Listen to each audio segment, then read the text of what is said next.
হলো আমার ঔরঙ্গাবাদ ভ্রমণের দ্বিতীয় পর্ব।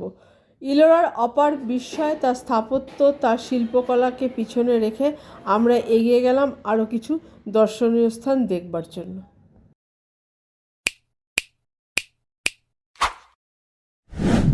আমরা দেখব দৌলতাবাদ কেল্লার বহির্দৃশ্য, দুটো শাড়ি তৈরির পদ্ধতি, বিবি কি মকবরা আর একটি জ্যোতির্লিঙ্গ মন্দির যেটা মহারাষ্ট্রের ঔরঙ্গাবাদে অবস্থিত। আমরা এসে পৌঁছেছি 12 জ্যোতির্লিঙ্গের অন্যতম কৃষ্ণেশ্বর জ্যোতির্লিঙ্গ, যেটা ঔরঙ্গাবাদের ইলোরার কাছে অবস্থিত, কিন্তু এখানে ক্যামেরা প্রবেশ নিষিদ্ধ। আমরা এখানে এই পৈঠানির শাড়ি মেকিং সেন্টারে এসেছি। এখানে আমরা দেখব কিভাবে পৈঠানি আর হিব্রু শাড়ি তৈরি হয় এবং সেই পদ্ধতিটা এবং তার যে রেঞ্জ, শাড়িগুলোর দাম, যদি ওরা ভিডিও করার অনুমতি দেয় তবে অবশ্যই ভিডিও করে আপনাদের সাথে শেয়ার করব।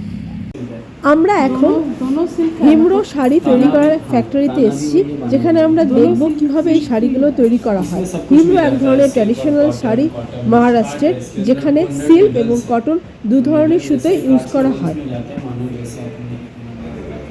এই শাড়ির পদ্ধতিটা যখন মোহাম্মদ বিন তুগলক দিল্লি থেকে এখানে তার রাজধানী স্থাপন করেছিলেন, তখন এই পদ্ধতির শাড়িগুলো তৈরি হয়। এখানে মোটামুটি পার্সিয়ান আর্ট আর তার সাথে ভারতীয় আর্টের সংমিশ্রণে এই শাড়িটা তৈরি হয়। হিমরো কথাটা এসছে একটা পার্সিয়ান ওয়ার্ড হুম রুম থেকে, এটার অর্থ হচ্ছে সিমিলার।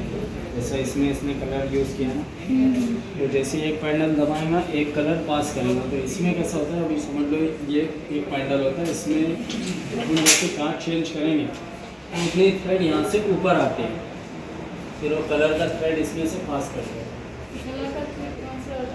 ये अभी धागा नहीं है इस साइड, ये जो धागा है ये इसमें से पास हो जाता है यहाँ से लेके इस साइड।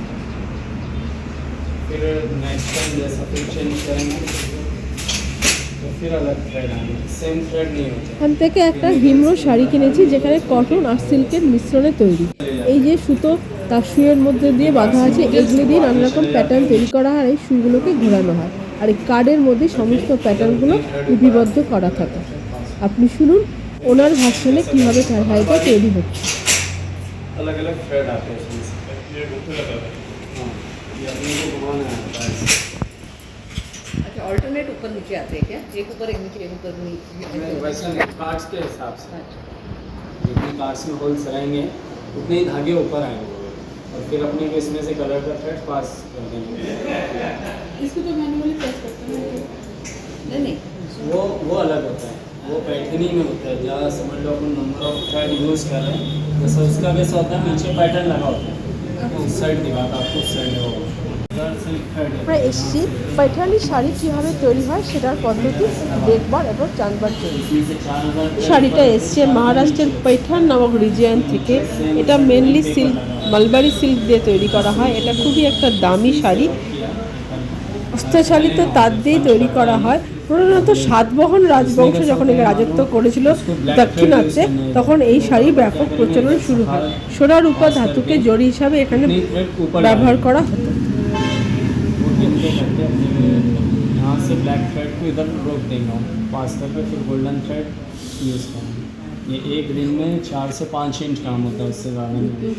फिर ये 4 से 5 इंच ही होगा जी, उससे ज़्यादा कर ही नहीं सकते। 5 इंच तो अभी ये जैसे पैंडल इसको पंच कर देंगे, फिर ये इसके जो बाद वाले थ्रेड है यानी जो ऊपर है वो नीचे चले जाएंगे। जैसे पैंडल चेंज करेंगे तो नीचे वाले ऊपर आ जाएंगे। ये देखो अभी वो नीचे चले गए, नीचे वाले ऊपर। काम ऐसा होता है। अभी दिवाली है ना, तो छुट्टी में गए ऐसा, इसलिए इतना कॉस्टली होता है। टाइम लगता है। कितना टाइम लगता है साड़ी बनने में? बेसिक जो साड़ी होता है वो 20 दिन में ही होता है, चाहे हिंदू हो या पैठनी हो। इसको बहुत टाइम है, दोनों साइड से सेम मॉडल है, तो ये 5 महीने से पहले नहीं बना। শাড়ি তৈরির পদ্ধতির ভিডিও করতে দিয়েছে, কিন্তু যেখানে শাড়ি বা সালোয়ার, কুর্তা, ড্রেস মেটেরিয়ালগুলো বিক্রি হচ্ছে সেখানকার কোনো কিছু ভিডিও করতে দেয়নি, তাই সরি আপনাদেরকে আমি সেগুলো দেখাতে পারলাম না। আমরা যখন ঔরঙ্গাবাদে গিয়েছিলাম তখন মনে আছে নিশ্চয়ই আমি আপনাদেরকে দেখিয়েছিলাম কী করে সেখানকার দুটো বিখ্যাত শাড়ি পৈঠানি আর হিমরো তৈরি করা হয়। এবং সেই আমরা হাউস বা ফ্যাক্টরি যেখানে শাড়ি তৈরি করা হচ্ছিল সেখানে আমরা গিয়েছিলাম। পদ্ধতিটা তো আমাদের দেখিয়েছিল, কিন্তু তাদের যে হাউস যেখান থেকে শাড়ি, শল, চাদর, বেডশিটগুলো বিক্রি হচ্ছিল সেইগুলো আমাদেরকে ভিডিও করতে দেয়নি। তো আমরাও তাদেরকে সম্মান জানিয়ে সেখানে কোনো ভিডিও করিনি। তো আমরা কিছু জিনিস কিনেছি, সেটা আপনাদের সাথে শেয়ার করি। প্রথমে দেখাই এই শাড়িটা। আমি এই শাড়িটা কিনেছি, এটা হিব্রো ডিজাইনের শাড়ি। এটা বিভিন্ন কালার ছিল, তো আমার এই পিঙ্কটাই ভালো লেগেছে। এটা ব্লাউজ পিসও আছে। আর এটা ঔরঙ্গাবাদ মার্কেট থেকে কিনেছি। এটা একটা বিছনার চাদর, এটাও হিমরো ডিজাইনের, যে এই সমস্ত ফুল লতা পাতা যেগুলো অজন্তার গুহাচিত্রের ভেতর গেলেও দেখা যায়, কিন্তু এবারের ট্রিপে আমাদের অজন্তা যায়নি, কারণ আমাদের হাতে অতটা সময় ছিল না। আর গিফট পারপাসে কিনেছি অনেক কটা শল ঠিক নয়, এগুলো স্টোল বলতে পারেন, এরকম। এগুলো সিল্কের, মানে কিছুটা সিল্ক কিছুটা কটন। পুরো তো সিল্কগুলো তো খুবই কস্টলি। আমার শাড়িটাও কিন্তু 50% সিল্ক 50% কটন। এরকম 4টে আমি সিল্ক অ্যান্ড কটনের হিসাবে কিনেছি, আর 3টে কিনেছি আমি কটন। এগুলো অনেকটা বড়, গায়েও দেওয়া যাবে, আবার গায়ে দিয়ে ঘোরাও যাবে। তো এরকম আমি 3টে কিনেছি। এই হচ্ছে আমার ঔরঙ্গাবাদ ট্রিপের শপিং।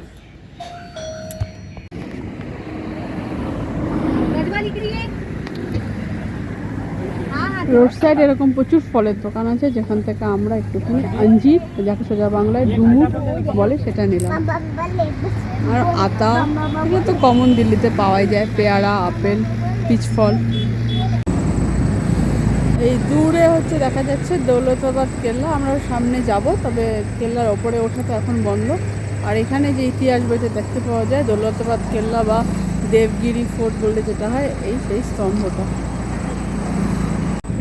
বিন তুগলকের আমলেই তিনি দিল্লি থেকে তার রাজধানী এই দৌলতাবাদে স্থানান্তরিত করেছিলেন।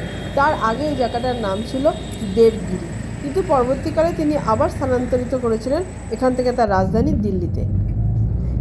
আমরা এখানে একটা গেট দিয়ে প্রবেশ করছি। ঔরঙ্গাবাদকে গেটের শহর বলা হয়। প্রায় 52টা গেট এখানে ছিল, তবে এখন তার মধ্যে কিছু মাত্র অবশিষ্ট আছে।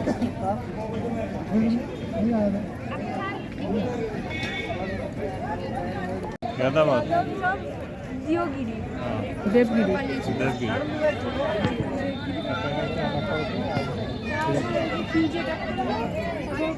সময়ের অভাবে আমরা আর এই ফোর্টের ভেতরে গেলাম না, কারণ সবকটা ফোর্টই মোটামুটি একই থাকে।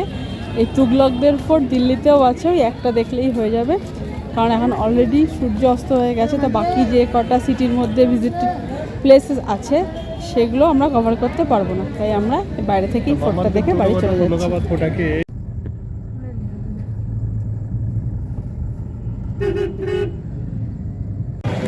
এখন পড়ন্ত বেলায় প্রায় সন্ধ্যা হতে চললো। আমরা এসেছি বিবি কা মকবরা বা ছোটা তাজমহল দেখতে, যেটা আওরঙ্গজেবের ছেলে তার মায়ের স্মৃতির উদ্দেশ্যে বানিয়েছিল।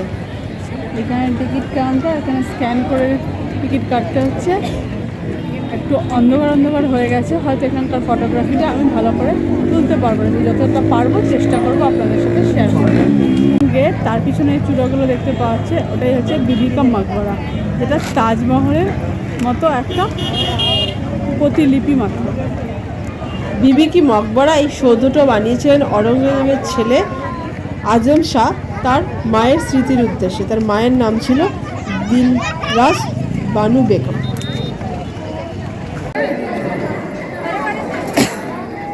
সন্ধ্যাবেলায় আমরা এখন বিবি কা মকবরা।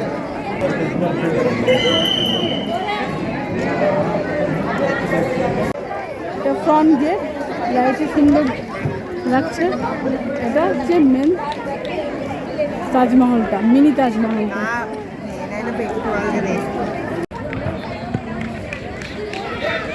এটা স্থাপত্যকারী পুরোটাই তাজমহলের মতো, যেমন মাঝখানে ফোয়ারা, দুপাশে গাছ।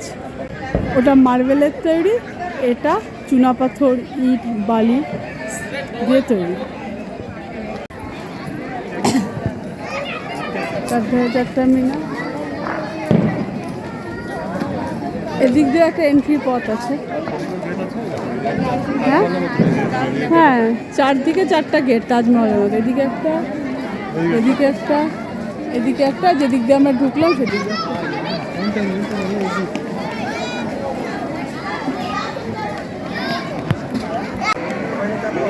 চলো এবার আমরা সামনের দিকে যাই। হয়ে গেল, হট করে অন্ধকারও হয়ে গেল, এখন আমরা ফিরে যাচ্ছি এখান থেকে। বিবি কি মকবরা দেখে আমরা হোটেলে চলে এসেছি, আর একটাই জায়গা বাকি থাকে, সেটা হচ্ছে পানি কি চাক্কি।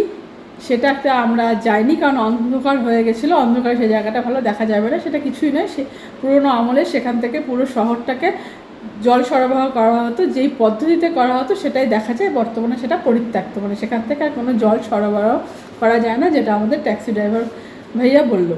তো আজকের মতো ব্লগটা আমি এখানেই শেষ করছি। আপনাদের ঔরঙ্গাবাদ ট্যুরটা কেমন লাগলো আমাদের সাথে অবশ্যই কমেন্ট বক্সে জানাবেন। তাহলে আবার দেখা হবে নতুন কোনো দিনের সাথে, নতুন কোনো গল্পের সাথে। গোয়াস ডায়েরি কন্টিনিউ কিন্তু দেখতে থাকবেন। চলি, টাটা, বাই বাই।